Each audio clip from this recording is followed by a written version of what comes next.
Good evening. I want to thank you for inviting my wife Sharon and me here tonight. This is actually Sharon's first time to Croatia, and so this is quite a nice introduction. And she's probably wondering why the hell it's taken me so long to get her here.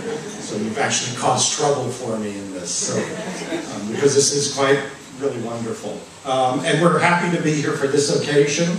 We're very deeply committed to Ron Brown and all of you alumni. I have to say, I'm sort of irritated that I have to wear a tie and jacket today. I thought we were going to the beach, not to be so formal, but don't ever do this to me again. Especially on a Saturday. But it is good to be here.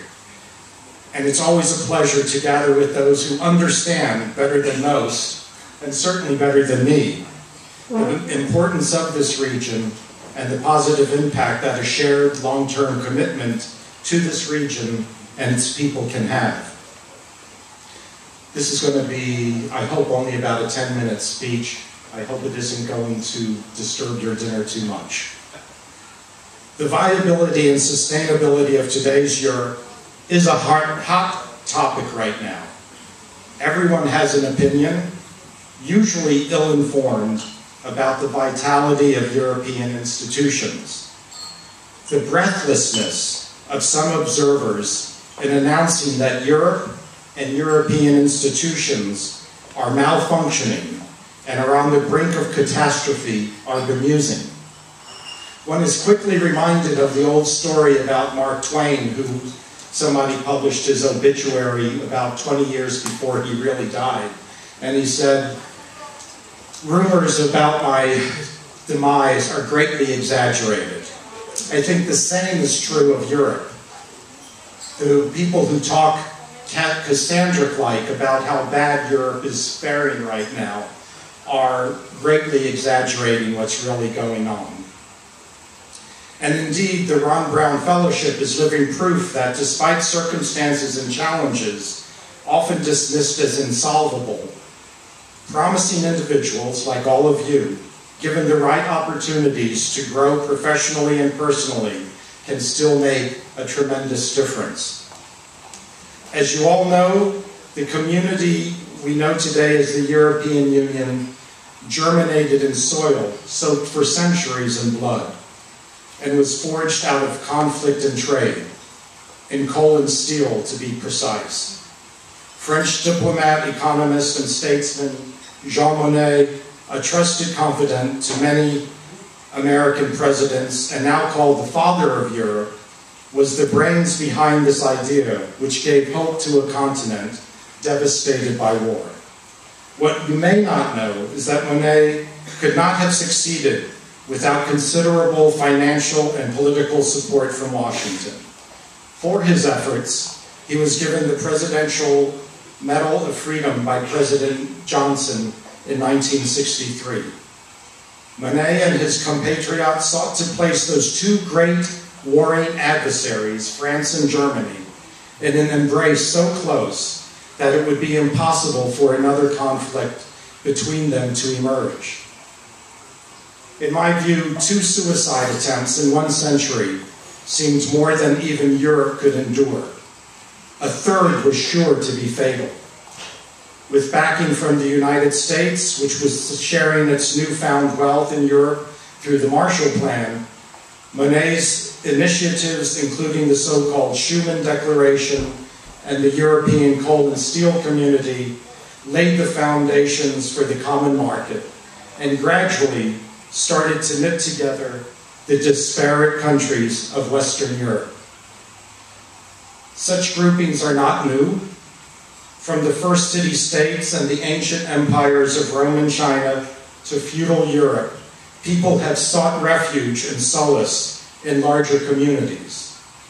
Yet such communities were also invariably great tests of strength, formed and expanded through conquest rather than common interest. From Caesar to Charlemagne, from Napoleon to the Third Reich, all these were violent efforts that housed the seeds of their own demise. Monet and the other so-called Eurotechs were no dreamy optimists. They understood that the way to a man's heart, then and now, is through his pocketbook. Remembering the dark days of depression and hyperinflation that fueled that intolerance and unrest in the 30s, they knew that jobs, opportunity, and full bellies were the surest means to prevent further conflict. They were determined to establish links between commerce and industry to secure the future, leaving the messier affairs of building common policy and institution to lesser people like diplomats and politicians. And behold, over time, something emerged, something powerful, unprecedented, and really unique. With each tentative step, Europeans awoke to the fact that they were stronger and more prosperous when working together. What every kindergarten child learns within weeks of starting school: to cooperate with each other, to trust each other, to take care of each other, to hold hands with each other, only took Europe 2,000 years to figure out. That's not bad, since it's taking the rest of the world even much longer to figure that out. They could all have learned the basic lesson from the wisdom of an old Croatian proverb. I hope this is a real proverb. I only got it off of Google.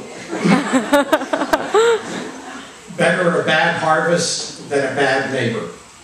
Is that real? Well, God damn it, it should be real. It is. Okay. For the purposes of this speech, Better a bad harvest than a bad neighbor. Yet even that first heyday of unity was imperfect, fractured from the outset, not by a hot war, but rather a cold one. While that cold conflict helped galvanize and pressure the Western states closer together, nearly one-half the continent remained cut off. When the wall suddenly came down, after half a century, a chance at genuine unity emerged. Euphoria, however, gradually gave way to the realization that those still developing pan-European institutions were woefully unprepared for what came next. For instance, some 2 decades later, we are still dealing with the fallout of the breakup of Yugoslavia. Some call the wholly inadequate response to the ugliness of ethnic cleansing and violence the first real test and massive failure for the European community. And while that statement is clearly true to some extent, one must also remember that Europe grew and learned from that conflict. It is important also to recall that the tragedy of Yugoslavia was inherited by Europe from another time and system for which it was not responsible. Americans, as is our wont, sometimes pat ourselves too much on the back, too enthusiastically, noting how we were crucial to ending the bloodletting in the Balkans. Well, yes, but America could not have sustained that effort alone, and we could offer no bright future to the Balkans to keep the peace that was won in battle.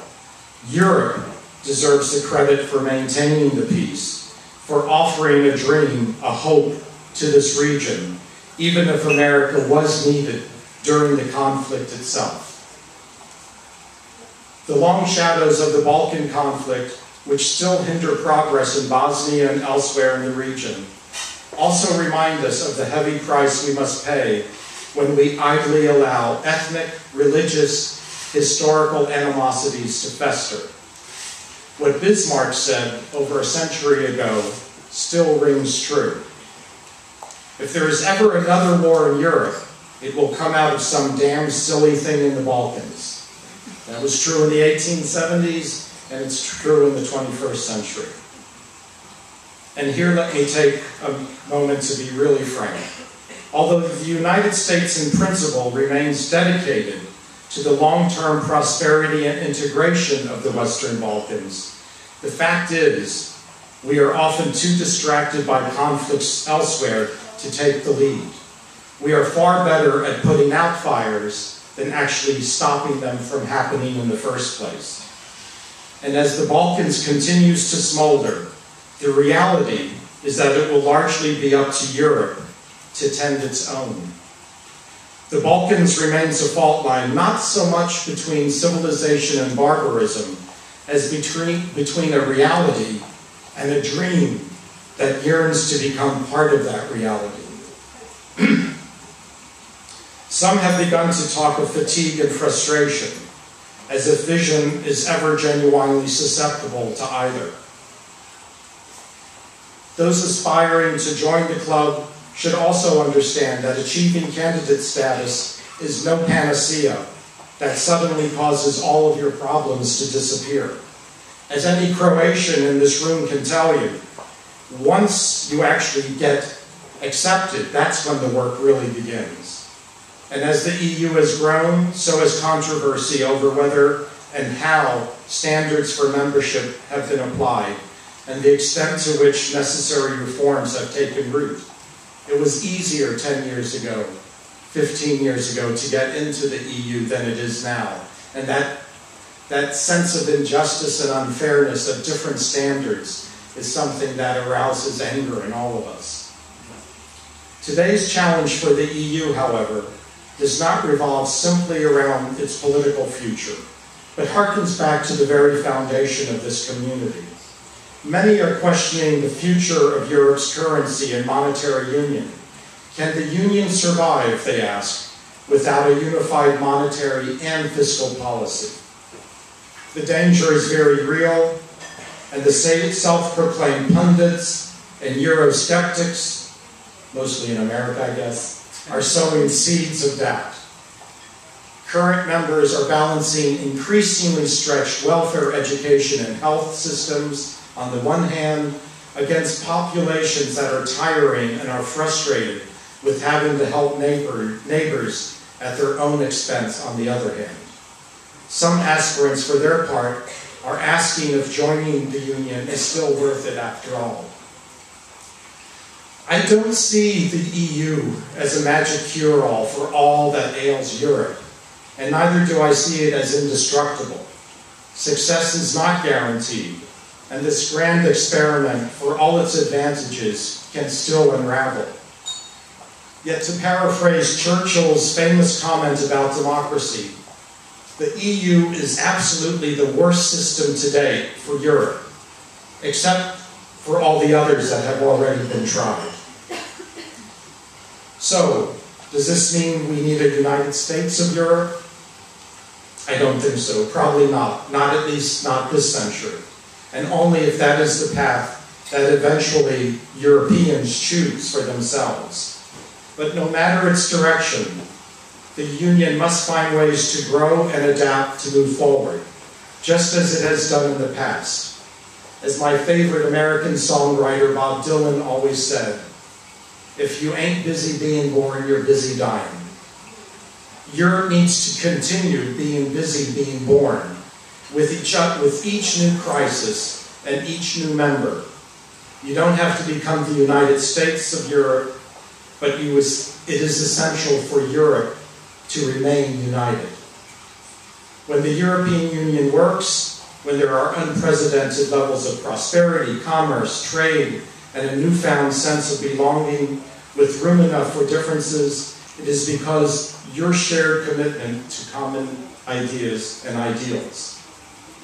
People, especially snooty non-Europeans, sometimes laugh that the Union is pathetic, that the cumbersome machinery of the EU bureaucracy is more deadly than any bloodthirsty army, and that the disunity of this union mocks its very name. And yet it persists, and it always is moving forward toward a more just and peaceful ideal. Dreams of a united Europe are nothing new, but most of those dreams were drawn in darkness and splattered with blood. It is easy to sit back and find fault with the slowness, the fecklessness, the sometimes irrational perspective of the EU. but it remains Europe's best last hope. There is a certain courage and deep wisdom to plodding along, slowly marking time and making changes, evolving toward a better future.